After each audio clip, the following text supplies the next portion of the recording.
All right, 8th grade. Welcome back.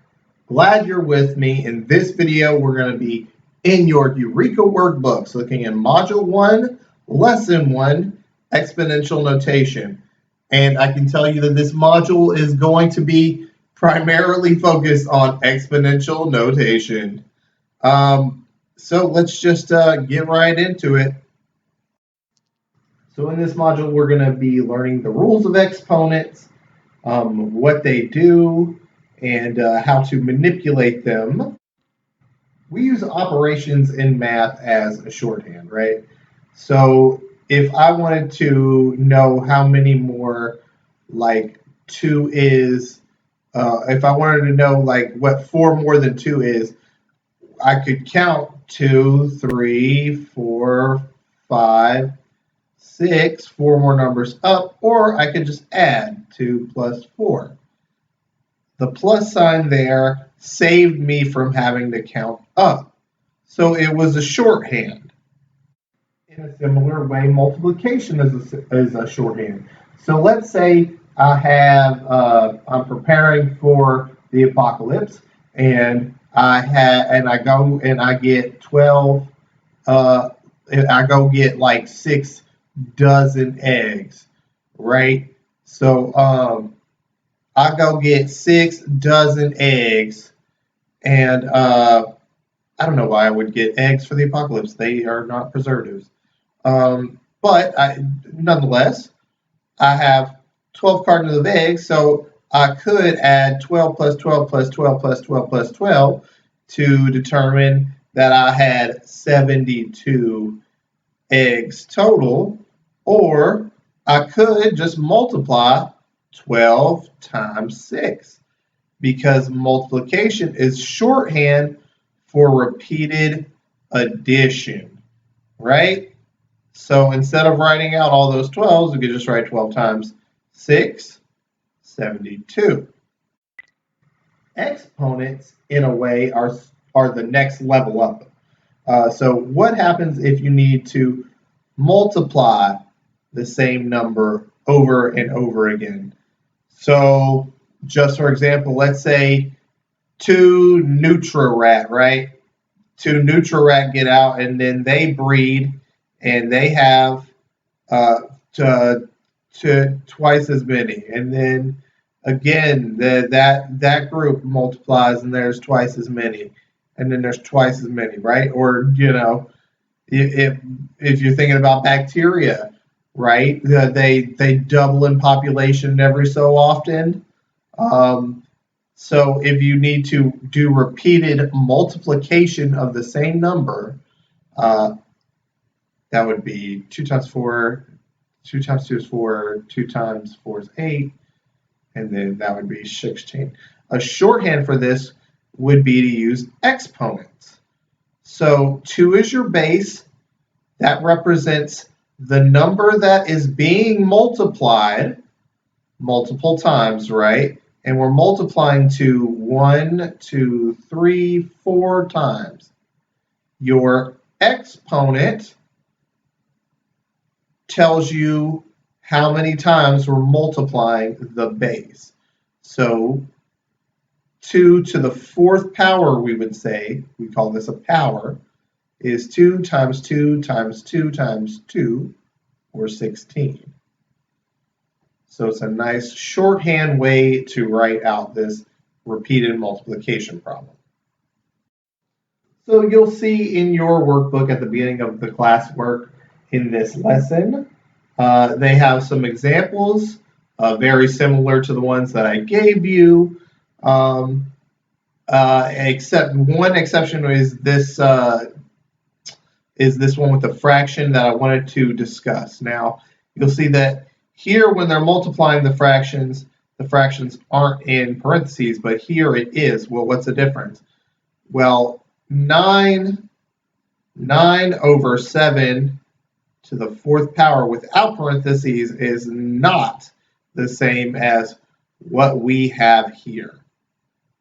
Okay, so if we see this without parentheses, we're assuming that we're only taking 9 to the 4th power, not the whole fraction. So it was key in this situation to have the fraction in parentheses. Otherwise, it means something totally different. Okay, so you see this kind of you've seen this kind of notation before. It's called exponential notation. It's generally for any number x, positive integer n. So they show you right here. Okay. Oh, yeah, so this is what we're going to be doing with these exercises down here. The number x to the nth is called x raised to the nth power, where n is the exponent and x in x to the nth is the base. So in this x to the nth, x is your base and n is your exponent. And you'll be taking notes on that. But just for the beginning of this lesson, you need to know that that's what these things are called, right? So your big number is your base. Little number is your exponent. The base tells you what number is being multiplied a bunch of times. Your exponent tells you how many times we're multiplying that number by itself.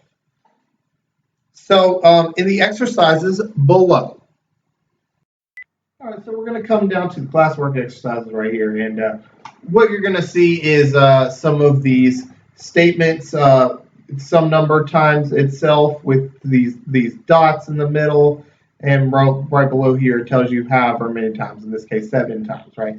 So what this is a shorthand for this. So instead of actually writing out 4 times 4 times 4 times 4 7 times, is that 7? That's 7. That's the 7. Okay, so they just shorthanded it with this little bracket right here and told you how many times they're doing it, just to save themselves some grief. Because you can see, like here in problem 6, they do it 21 times. That would take up a lot of the page. So they saved themselves some space. But they want us to rewrite this statement. What is this statement shorthand, right? We're going to rewrite that as in exponential form. So we're multiplying 4 repeatedly. So 4 is the number being multiplied. 4 is our base. It's the big number. And 7 times, we're multiplying it times itself 7 times. That's our exponent. This is our answer. Your exponent is a little number that sits right up here, okay? It's the superscript. Superscript. It hangs out right above the base. So 4 to the 7th power is equal to 4 times 4 times 4 times 4. All right, and then let's just take 6 as one more example, because again, I want to emphasize the point here about the fractions. So whenever you're multiplying fractions multiple times together, you want to write that as an exponent. So this one over here, we're doing it 21 times. So if you wrote 7 over 2 to the 21st power, what that's saying is like 7 to the 21st power, but not 7 halves to the 21st power. So this would be incorrect. You have to put these into parentheses. And in general, it's best practice to put fractions that are by themselves into parentheses so that there isn't confusion with whatever you're doing. So there are 2 examples. So now I'm going to give you, oh, you know what? Maybe we should go over 2 as well. Let's do that. So 2, if you couldn't put this together, so we have 3.6 being multiplied by times itself. Over here, we have 3.6 to the 47th power. So how many times? 47 times. So here your exponent is going to go down here. So just like this one right here. Oh, I'm going to let y'all try to figure that one out. Y'all go ahead. All right, let's look at the rest of these. And I actually want to do 7 before we go to 3. We're kind of doing this in a different kind of order. We're going to go back and forth. But anyway, let's look at number 7. So what did you put? If you put negative 13 in parentheses to the 6th power, you would be correct. What if you didn't put it in parentheses, put the negative 13 in parentheses? Well, this is also correct. These would both be fine.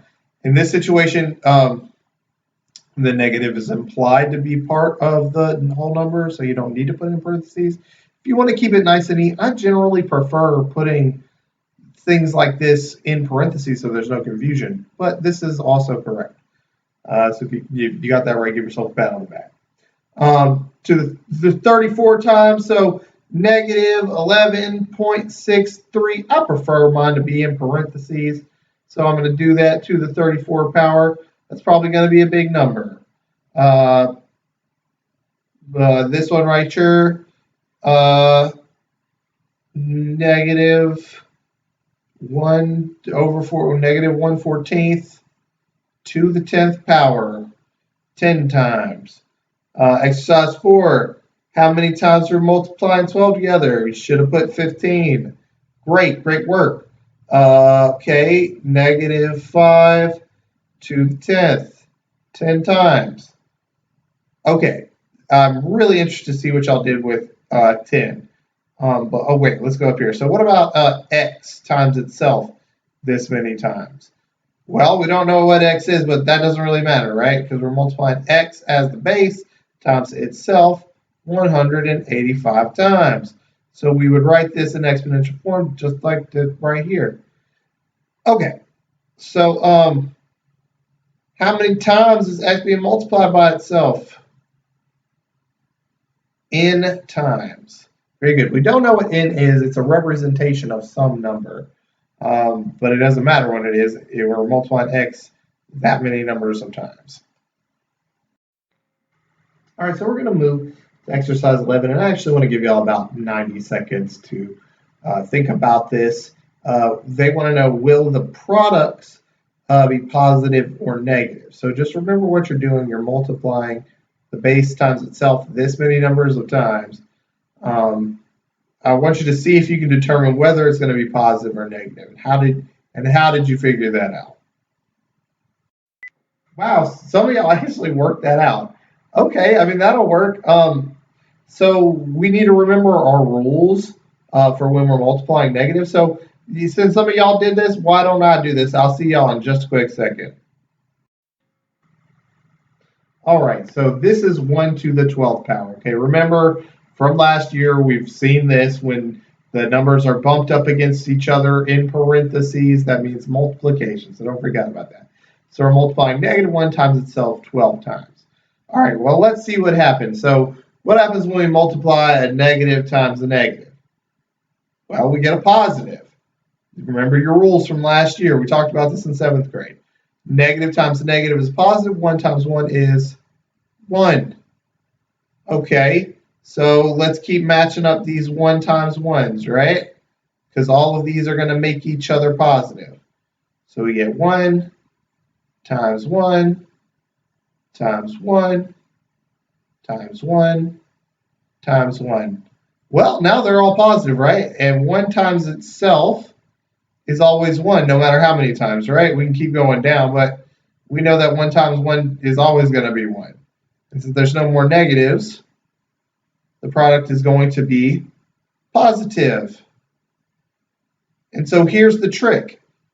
Anytime that there is a positive number of negatives being, wow, that's wild. If there's a positive number of negatives being multiplied by each other, your product will be positive. But if there's an odd number, like down here we have 13, we're having negative 1 being multiplied times itself 13 times, we're going to get a negative number, and I will prove it to you.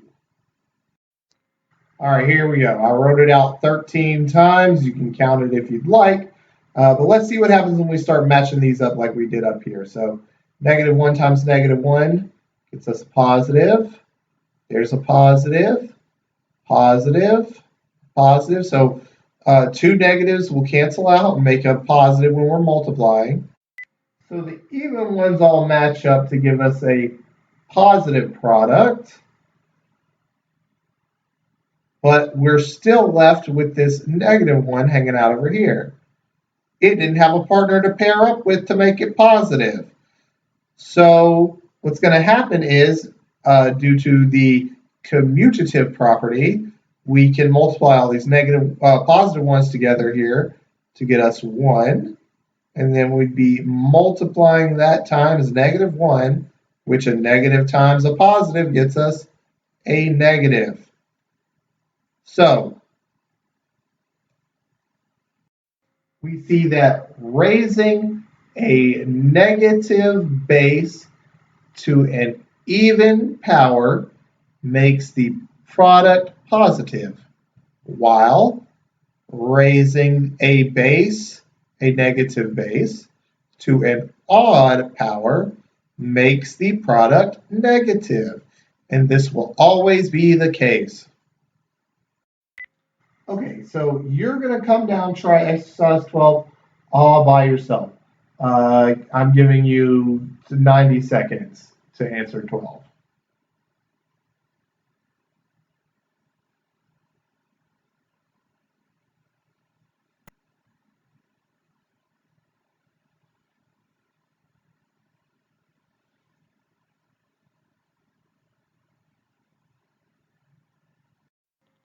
So 12, is it necessary to do all calculations to determine the sign of a product? The answer is no. And I showed you why up there, okay? We talked about that in the last exercise.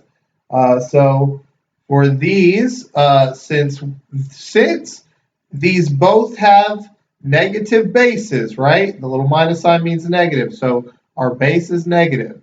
The rules apply. This wouldn't apply to a positive base, right? So let's say we raise 2 to the third power, right? So 2 times 2 times 2, well, that's just going to be 8, positive 8. It doesn't matter how many times I multiply it by 2, it's still going to be a positive value, right? So these rules only apply if the base itself is negative, right? So here the base is negative. We've multiplied it. We raised it to a positive exponent. I mean an even exponent. So all the negatives will have a pair to make them all positive. They'll all have a little partner. Okay, give yourself another 3 minutes. Come down. Exercise 13 and 14 on your own. Moving fast. Go ahead.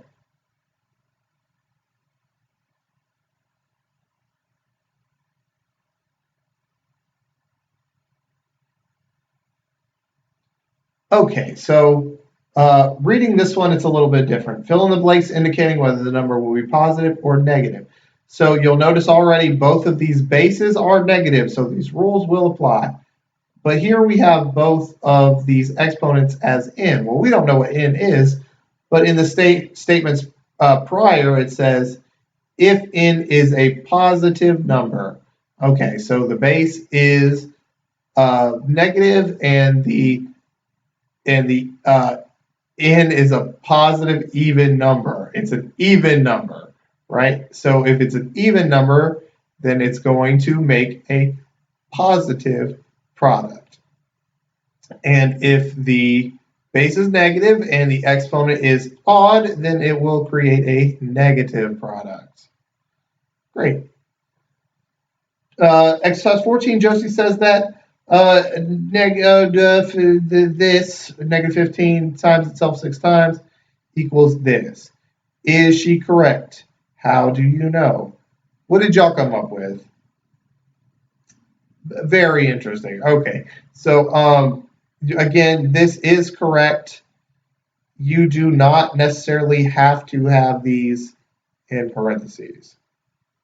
I think this looks cleaner, but either one of those. Josie is correct. All right, 8th graders, so taking off now. Problem set is yours. Thank you for joining me again. I'm really grateful to have y'all again this year. We're going to have a good one. So we've done all of these types of things. You should definitely be able to do them. Yep. All right. I'll see y'all in the next video.